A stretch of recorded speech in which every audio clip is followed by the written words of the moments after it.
Do we have a box somewhere? I haven't even seen a final box. Check on the IR. Thank you. I know it doesn't matter, but it does matter to coaches, so.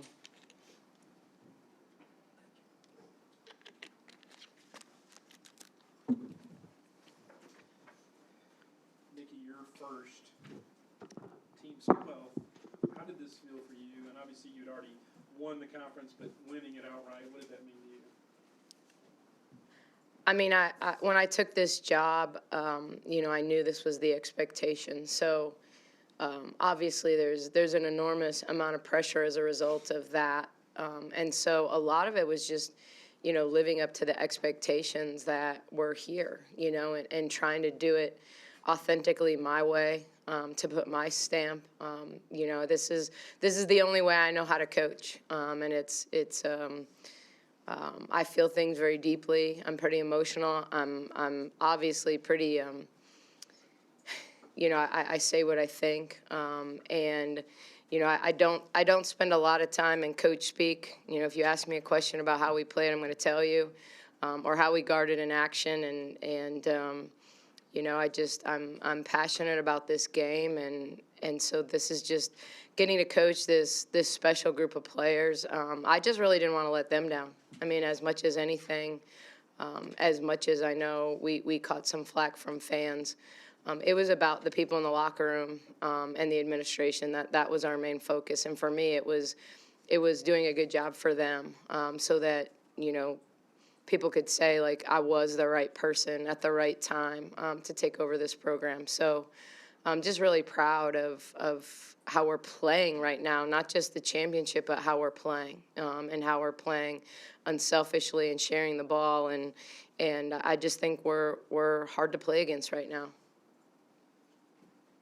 Coach, did you feel like that was kind of fitting for Melissa to go out with a 35-point game on senior day? Yeah, I just, you know, I know that, you know, I really respect our opponents. And, you know, in a senior game, there's that fine line between, you know, them being out there and sharing that spotlight and going for, you know, kind of personal records, and also understanding that this is a team that we could play again on Friday, and having a respect. So I was, quite frankly, running plays for Liz so that she could break it and I could get her out. And I do that for two reasons. One, I think she deserved an ovation.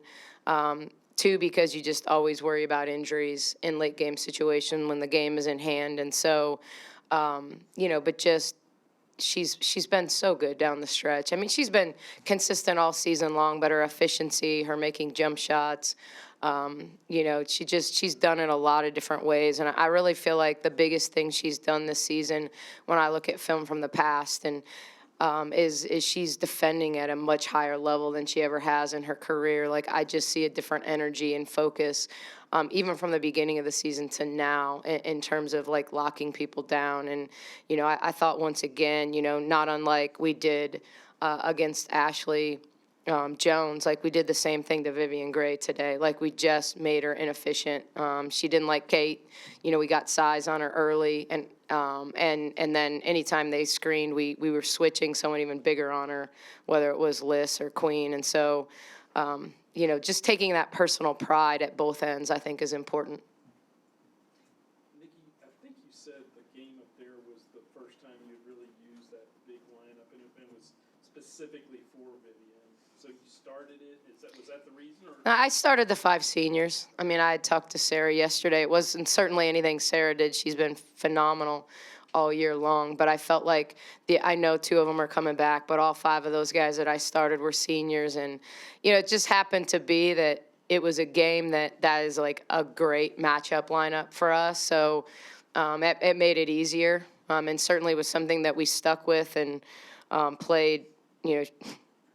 I mean, Kate played 32 minutes. I don't know if that's a record for her, but that's a lot of minutes. And I just thought she did a really good job of making it hard. And she's such a good communicator, but, you know, she just gave us the versatility that we needed tonight to keep her down early, so that when we did sub and played small, that's where Vivian got at least 2 of her 3 baskets rising up over smaller players, and she just struggled when we kept length on her.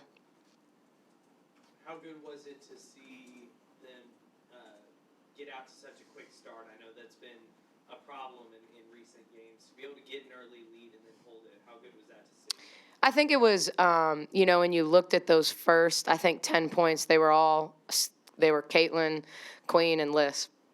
And, we were utilizing our size and scoring around the rim.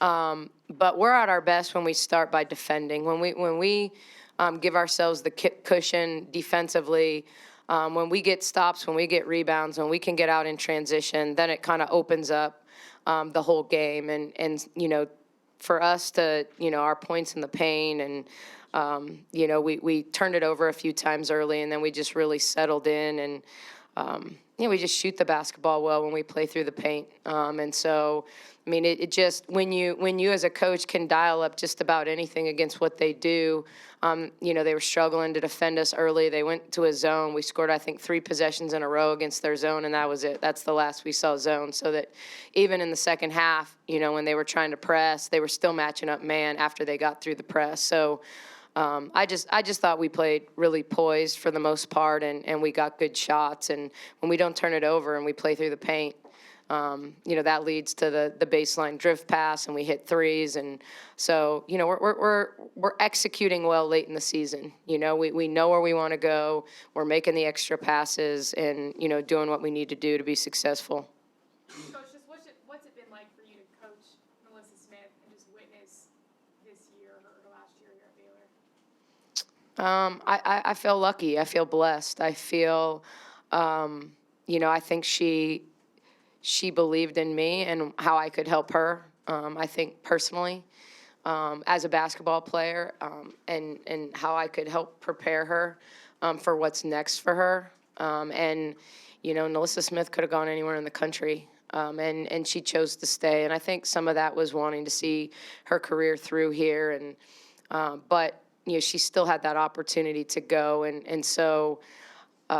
As the season's gone along, she's just really begun to understand what we do and why we do it. And, making good reads and making simple basketball plays. And, she makes hard plays look easy at times, certainly. But, she's like, it's like I got the ultimate chess piece that I get to move around the board. And, she said it, like I just kept moving her around and trying to get her buckets late in a lot of different ways, screening her inside, flare screening for her outside, like just trying to utilize her in a lot of different ways to keep the defense off balance.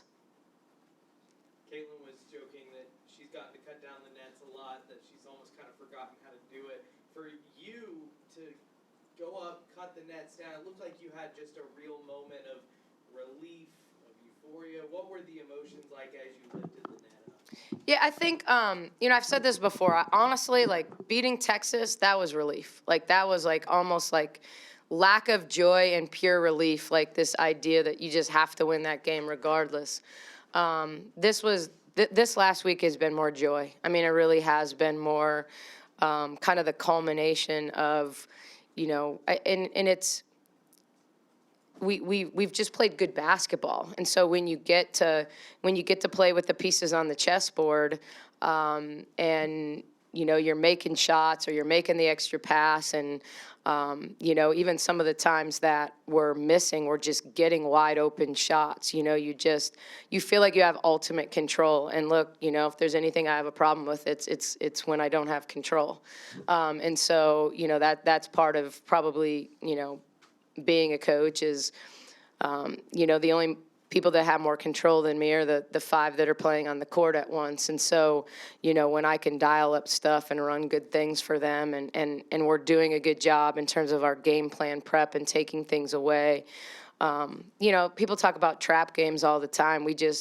I challenge them that, like, for us right now, I want to cherish every day I have with this group. I want them to cherish every day that they have together, to understand this might be the best team they ever play on. And hopefully it's not.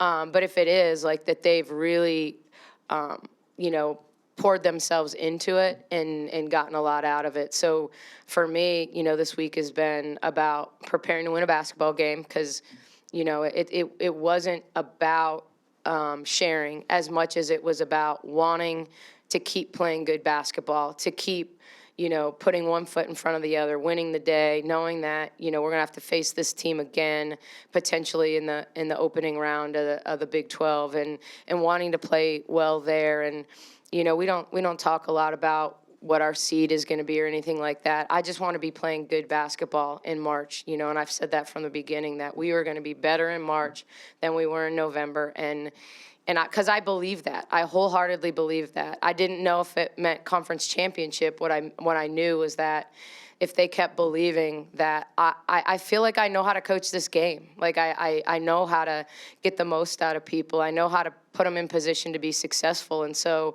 if they just kept believing, I knew over time that we could gel and be a better basketball team right now. You said you haven't played your best basketball yet. Well, is this your best basketball at this point? I mean, 25-point wins over Iowa State on the road, and then a team that you played really close with at Lubbock that you beat by 20. Like, I think if Queena made her layups, then maybe you'd get a yes out of me. Or when we dialed up a really good elevator play and Jamie missed the three, like maybe. I don't know. I think every coach thinks their best game is still ahead of them. I just like how we're playing. I like how we're executing. And you could see, like, I was super frustrated early in the fourth quarter because I didn't want to trade baskets with them, and I think it's easy to do that at that point. But, I still wanted to, like, keep showing that we were the better team on every possession. Like, that's what I want. I want to look like the better team on every possession, whether that's on offense or defense. So I don't want them to get anything easy. I want to get a great shot every possession. Like, I just didn't want to coast in and trade baskets. Knowing that you're gonna or could play them, did that affect anything you did today, or not that you didn't? No, I think the beauty of, how we play is that when we're playing our best, I'm not even calling plays. Like, we're playing in transition, we're playing into early step-ups and drags, and so, I'm not giving anything up. I mean, I still think, like, you have to be able to guard stuff. Like, and even some of the ATO stuff that I did today, we ran multiple things out of the same set, and it's a set that people haven't seen for probably 2 months, because I don't think I've dialed up a couple of those plays since maybe Missouri was the last time one of them that we ran, we came back to tonight. So, and I also think that the hardest thing when you grow your playbook, the hardest thing is to know what we're running, because we run so many different things out of the same alignment. And so we can flow into actions. And so I think it's hard for people to know what's coming, versus, like, we are really dialed in on the defensive end to what they call, what they're doing, what we have to take away. And so, I didn't feel like they were ever necessarily like a step ahead of us on the defensive end, because they knew what we were doing, because we kept moving people around. Melissa, is this kind of like routine for you guys at this point, or does the excitement wear off? Nah, it's always exciting winning. That's my favorite feeling ever. So the more I win, the more excited I am. Queen talked about it the other day. I mean, senior day hasn't ever meant like this, like winning a conference championship or winning an outright. Did that make it even more special today that y'all were playing for something? Absolutely. I mean, our whole focus this week was we don't want to lose on senior night. So, I mean, we did everything we could to, get this win out, and it's always fun winning another conference championship.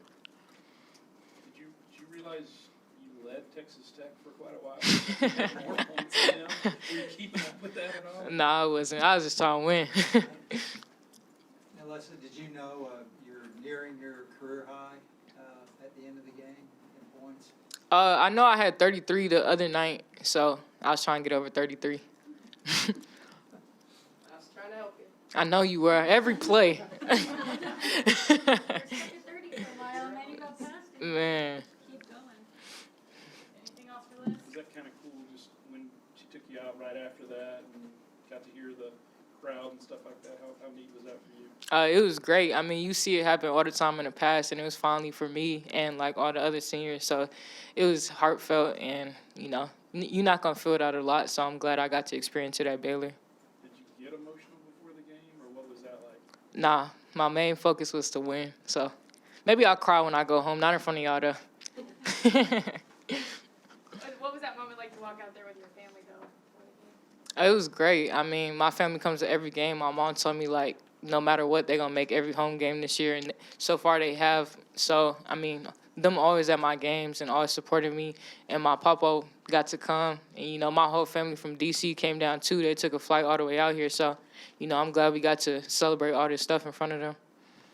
So you have family in DC? Yeah, that's where my dad's from. Is that why? It all makes sense, right? You know? I got a house for me out there already. Anything else? Thanks, Liz. Thanks, guys. Thank you.